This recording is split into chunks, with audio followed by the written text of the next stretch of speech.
নওগাঁ জেলার সাপাহার, পোরশা ও নিয়ামতপুর উপজেলা নিয়ে গঠিত নওগাঁ ১ আসনে বিএনপি প্রার্থী নির্বাচনে তীব্র ক্ষোভ ও বিভাজন দেখা দিয়েছে। সম্প্রতি বিএনপির মহাসচিব মির্জা ফখরুল ইসলাম আলমগীর সম্প্রতি নওগাঁ জেলার ৫টি আসনে প্রার্থীর নাম ঘোষণা করেন। এর মধ্যে নওগাঁ ১ আসনে বিএনপির দলীয় মনোনয়ন পেয়েছেন মুস্তাফিজুর রহমান। তার মনোনয়ন পাওয়াকে কেন্দ্র করে শুরু হয়েছে ব্যাপক সমালোচনা।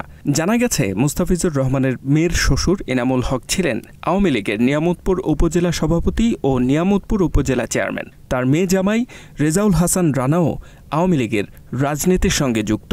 এছাড়াও মুস্তাফিজুরের আপন ভাই শফিউল্লাহ আওয়ামী লীগের রাজনীতির সাথে জড়িত থেকে সাবেক খাদ্যমন্ত্রী সাধন চন্দ্রের পক্ষে নৌকা প্রতীকের প্রচারণা করেছিলেন। আওয়ামী পরিবারভুক্ত ব্যক্তিকে মনোনয়ন দেয়ায় ক্ষোভে ফুঁসে উঠেছে জেলার তৃণমূল নেতাকর্মীরা। মুস্তাফিজুর থাকে এবং মুস্তাফিজুরের জামাই সেটা একবারে প্রিয় আওয়ামী লীগ এবং জেলা যুবলীগের সাধারণ সম্পাদক, এবং ওই দিক থেকে ওর ইন্ধনে সেই সময় আমরা নির্যাতিত হয়েছি।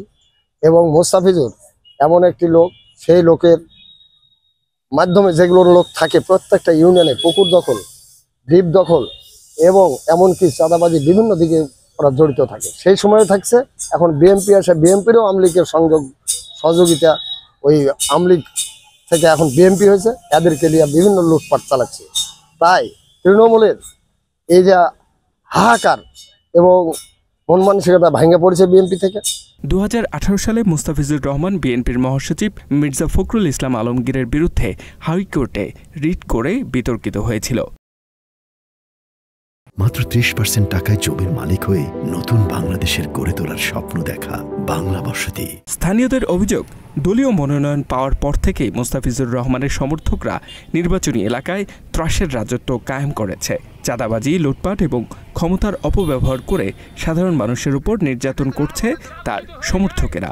এতে স্থানীয় নেতাকর্মী ও সাধারণ মানুষ অতিষ্ঠ হয়ে উঠেছে বলে জানা যায়। ন্যায়ভাবে গালিগালাজ এবং আমার ঠ্যাং ভেঙে ফেল দিবে, হাত ভেঙে ফেল দিবে এবং আমাকে মারা ফেল দিবে, এটার আমাকে হুমকি দিয়েছেন। আমাকে যেখানে পাবে সেখানে আমাকে মারা ফেল দিবে। আমাদের ছাড়া মাছ ৯ তারিখে লুটপাট করে নেওয়া হয় 2 গাড়ি মাছ। স্থানীয় নেতাকর্মীদের অভিযোগ, আওয়ামী লীগ আমলে মুস্তাফিজুর রহমান দলটির সঙ্গে সমন্বয় করে চলত। আওয়ামী পতনের পর তিনিও লীগ পুনর্বাসন করছেন। এমন পরিস্থিতিতে নিয়ামতপুর বিএনপির একাধিক ত্যাগী নেতা দলের হাইকমান্ডের কাছে তার মনোনয়ন বাতিলের জন্য আবেদন করেছে বলে জানা যায়। বিগত ফ্যাসিস্ট হাসিনার সময় মুস্তাফিজুরের সমস্ত গোষ্ঠী ফ্যামিলি ঠিক মুস্তাফিজুরের বিআই এনামুল সাহেবের কাছে সুরক্ষিত ছিল। ঠিক একই রকম ভাবে 5 আগস্টের পরে আজকের দিনে এনামুলের পরিবার সম্পূর্ণ মুস্তাফিজুরের কাছে কি বলে যে তারা এখন নিরাপদ আশ্রয় স্থানে বসবাস করছে। তাহলে আমার কোশ্চিন হলো, এইভাবে যদি বিএনপি কেন্দ্র বা হাইকমান্ড এই ধরনের বিতর্কিত লোককে যদি কোনো মতে নমিনেশন দেয়, আমরা বিএনপি এবং আমাদের বিএনপির সামনের ভবিষ্যৎ কোথাও থেকে উজ্জ্বল এবং কোথাও থেকে ভালো কিছু আশা দেখি, এটা আমার বোধগম্য নয়।